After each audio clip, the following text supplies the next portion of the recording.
Hi, Helen. It's Monday.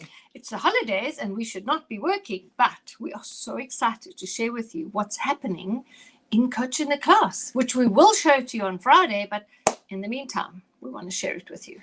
Because it's so exciting. And I'm wondering, the teachers that are sort of gearing up for term 2, why on earth would they even want this stuff? Well, it is a conundrum because teachers have their own incredible material and they trust their stuff. They know their stuff. Why should they risk using our stuff? Well, the reason is that we are experienced teachers who know what it's like in the classroom. We know what content is, but we've also studied the curriculum. So we know how authentic it needs to be. We know how original we need to source stuff. And both of us don't rate the textbook as highly as many people do. We both think that going to original source and finding our own rich material is more beneficial. Because once again, a textbook's just someone's interpretation of the material that they've read. And also it's static. You can't update it quickly. I mean, our stuff we can literally update, whip this off, put that in, and off we go again. And of course, we've got this passion to make content interactive so that pupils are participating in their own education. And so every single bit of content that we introduce, we apply it in a practical, resourceful way. Because it's all about the skills and not really about the content. So let's hit this straight away. Let's try and give you a dip into grade 7 history, which is all about, let's go and have a look. Okay, so are we ready with our slideshow? Yep.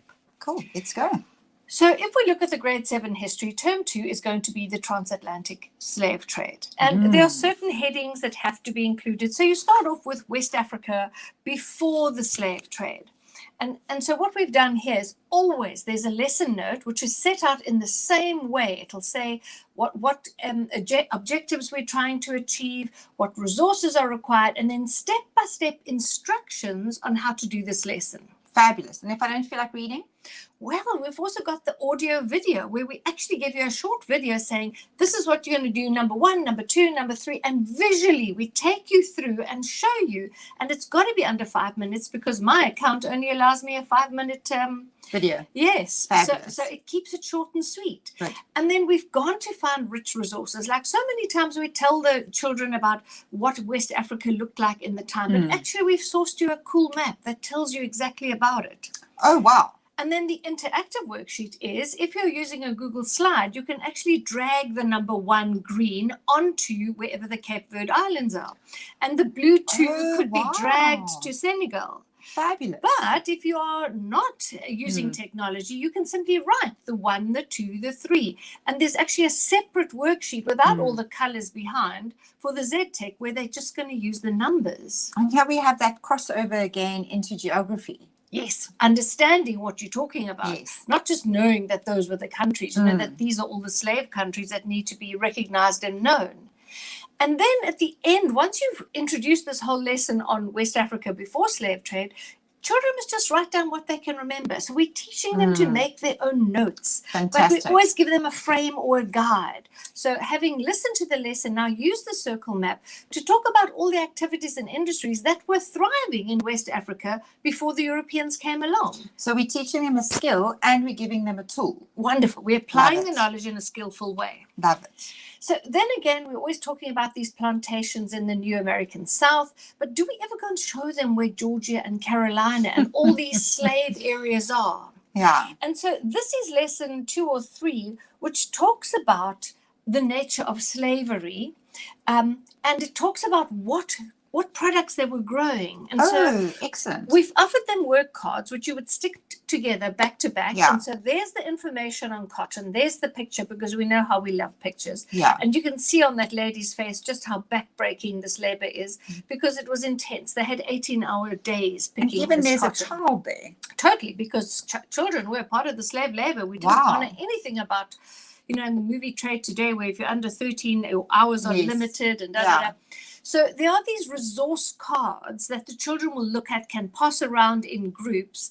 And then, of course, they apply it, if it were Tech Loaded using Bubble Us, and we teach you how to use Bubble Us. We create a little video, but it really is an easy program that you can use. And what if you're not tech loaded? Well, we got you covered, because we, even besides telling you to draw your own, we give you a layout, because Fabulous. we really like to give you everything that we possibly can. So again, it's the skill and the tool. And learning how to make your own notes instead of copying it from the board or filling in the missing words. Love it. So this is another whole lesson about life on a slave plantation. And again, it is back-to-back slides that would give you information, but it's always first-hand information. And the best thing is that one moment I'm giving you the information from the point of view of the slave owner, who calls the slaves lazy and uneducated. And then I'm giving it to you from the slave's point of view, where they were exhausted, tired, and couldn't handle it. That's fantastic. And that's one of those history skills that the DBE really wants us to delve into, is perspectives and Point of view. Exactly. And looking at things from different points of view, because that gives us an empathy in the world to not just judge other people and to actually look at what they're experiencing. 100%. And then, because you don't want to now go and write a note about that, because that would be boring. So you've got all the information in your head. But then we actually go and look at some famous slave songs. And so the lesson note here says we're going to write out our own slave song about life on a plantation as a slave. And you're going to work in pairs, and the melodies that we're going to use are maybe Amazing Grace or something like that. And keep it short, just the chorus. And the kids will then apply their knowledge that they've just gained about life on a plantation into a song.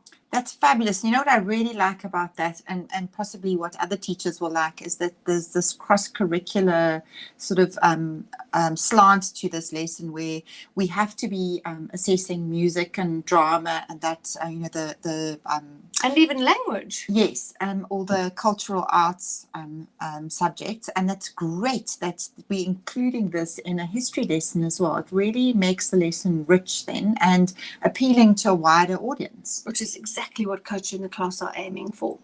So here's another interesting lesson. So this, you have to do a lesson according to the Department of Education about the capture, the way slaves were sold, and then how they were transported.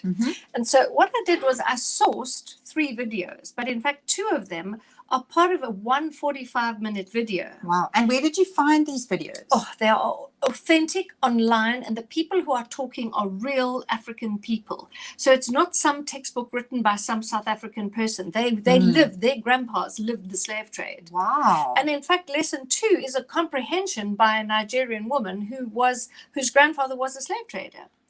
Wow. And so here in these 3 movies, which I've edited, each is only about 7 minutes long. Okay. So the first one talks about the capture of slaves. And he says that African slaves captured African slaves. And he's authentic. We trust his word. And then the second one is all about how slaves were sold on the coast in those castles. And then you can see here on video 2, what I did was I took 3 questions, 1 major question from each video, and in trying to teach the children how to write their own little essay questions, Oh, wow. I've motivated them with text from the movie, So to taking the remind quotes them, out. yes, taking something really poignant out of it, then asking a few questions to help guide them, and then allowing them to write a little 10-mark essay question.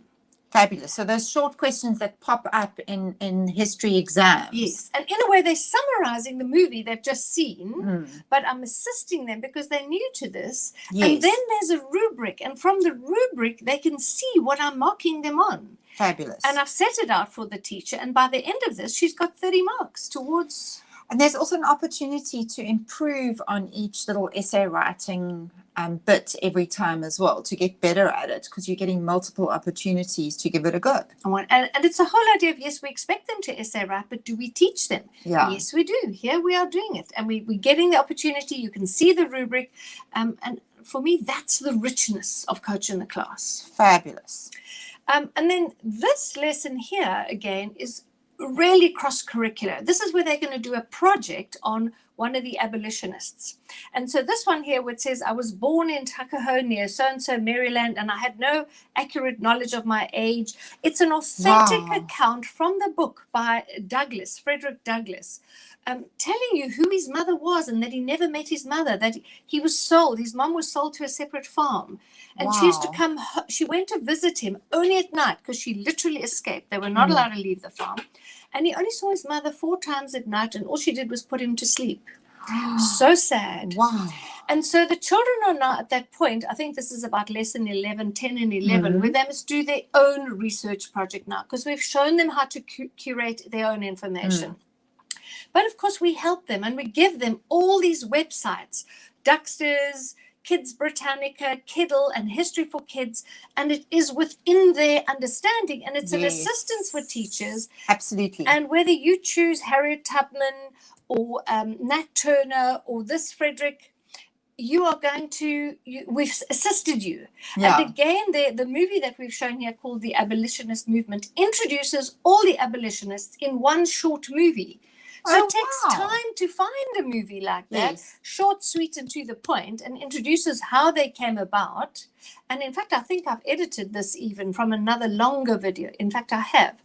And then we assist you so that it's totally built up for you. So the whole idea is that we really need to be changing what's happening in the classroom. We don't have to do it all in one go.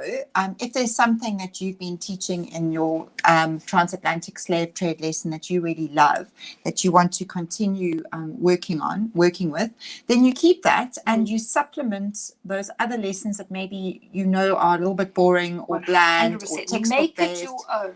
Fabulous. And for 250 Rand for 15 lessons that you can use maybe 4 of them, what does it matter? Yeah. You don't have to use all of them because we totally understand you have your own personality. Yeah, and this is amazing. I mean, it's really that, and the fact that the resources are authentic. And we spend the time editing them down and making them short and sweet for you to utilize. Sure. So D-Day is this Friday. We'll be ready, don't you worry.